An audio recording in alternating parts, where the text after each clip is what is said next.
তাদেরকে যে আসতেই হবে। আজকের দিনেও তুমি জাগবে না বাবা, দেখবে না তোমার একমাত্র মেয়ের জীবনটা কেমন বলি হয়ে যাচ্ছে। বলি না, বলো আত্মদান। ও দেশের জন্য আত্মদান কি তোমরা দেখোনি? মানুষের জন্য আত্মদান কি তোমরা দেখোনি? ওই ঝাঁসি রানী লক্ষ্মী বয়ের আত্মদান, ওই মেদিনীপুরের গর্ব, ওই মাতন যদি শিবির আত্মহত্যের কথা, এই সবই তো তোমাদের জন্য গো, এই সবই তো তোমাদের জন্য।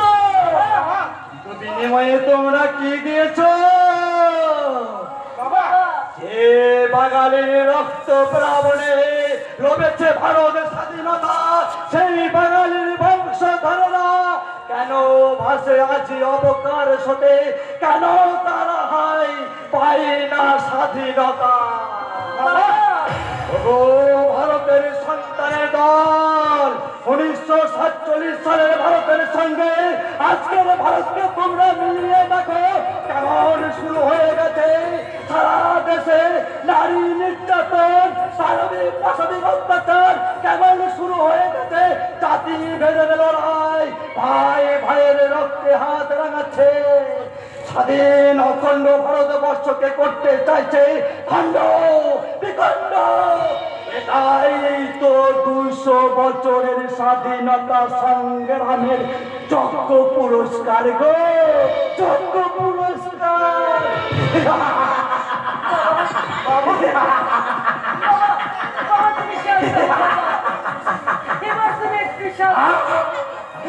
আমি বিদ্রোহী রণক্রান্ত, আমি সেই দিন হব শান্ত, যেদিন উৎপীড়িতের কন্দন রোল ওই আকাশে বাতাসে ধরিবে না, অত্যাচারীর খর্ব জীবন রহিবে না।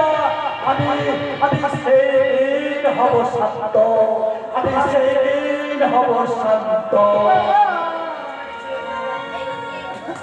এই অন্ধ উন্মাদ মানুষটাকে ছেড়ে